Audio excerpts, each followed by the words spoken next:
Hello বন্ধুরা, আপনারা সবাই কেমন আছেন? আশা করি আপনারা সবাই ভালো আছেন। আমি আপনাদের বন্ধু শুভ্রা আবারও চলে এসেছি একটা নতুন রেসিপি নিয়ে। এখানে দেখুন পটলটা কেটে রেখেছি, এইভাবে কেটে রেখেছি। এই যে এই দিক থেকে একটু চিড়ে দিয়েছি, আবার পেছন দিক থেকেও একটু চিড়ে দিয়েছি। নিয়েছি কাঁচা লঙ্কা, নিয়েছি কিশমিশ, নিয়েছি পোস্ত বাটা, নিয়েছি নারিকেলের গুঁড়ো, আর নিয়েছি বাদাম বাটা। বাদামটা টেলে নিয়েছি, তারপর বেটে নিয়েছি। তো চলুন আমার সঙ্গে রান্নাটা করে নিই, বাকিগুলো রান্নার সঙ্গে সঙ্গে বলে দেব। কড়াইতে দিয়ে দিয়েছি সাদা তেল। এবার আমি পটলগুলোকে ভেজে নেব।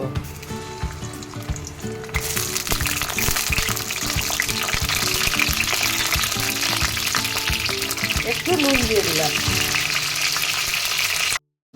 এইভাবে লাল লাল করে বাকি পটলগুলো ভেজে নেব।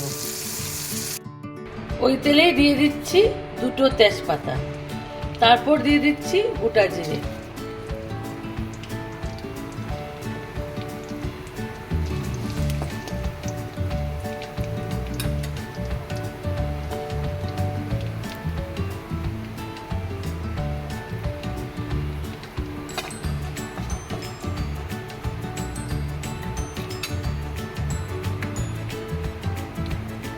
তারপর দিয়ে দিচ্ছি বেটে রাখা পোস্ত,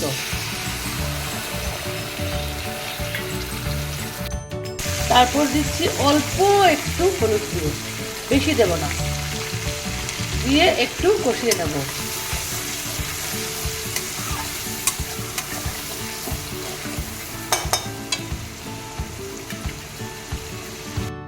আর দিয়ে দিচ্ছি অল্প একটু গোলমরিচের গুঁড়ো।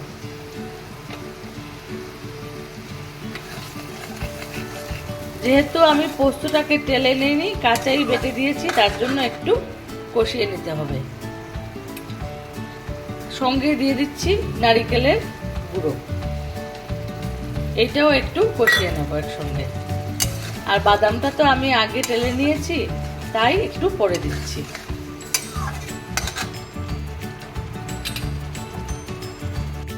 কষানো হয়ে গেছে, এবার দিয়ে দিচ্ছি বাদাম বাটাটা, আর দিয়ে দিচ্ছি একটু গরম মশলা গুঁড়ো, দিয়ে আর একটু কষিয়ে নেব। দিয়ে দিচ্ছি পরিমাণ মতো নুন।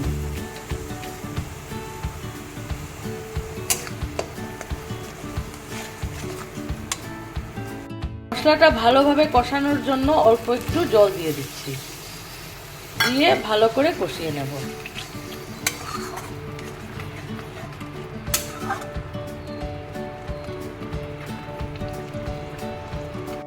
মশলাটা যখন কষাতে কষাতে ছিটকে পড়বে, তখন ভেজে রাখা পটল দিয়ে আর একটু কষিয়ে নেব। দিয়ে দেব 5টা কাঁচা লঙ্কা। এবার পটলের সঙ্গে ভালো করে কষিয়ে নেব।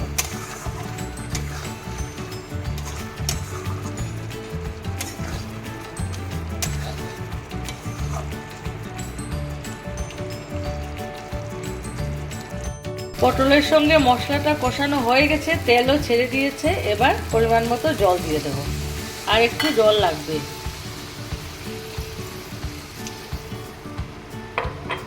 নুনটা আমি আগেই দিয়ে দিয়েছি পরিমাণ মতো, আপনারা চাইলে একটু দেখে দিতে পারবেন। এবার পটলগুলোকে ভালো করে সিদ্ধ হতে দেব, আর দিয়ে দেব কিশমিশগুলা।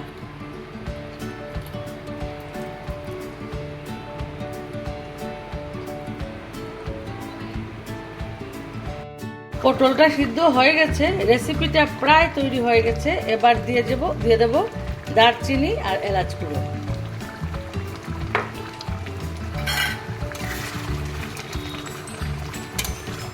ভালো করে একটু মিশিয়ে নেব। আর দিয়ে দেব বড় চামচে 1 চামচ ঘি।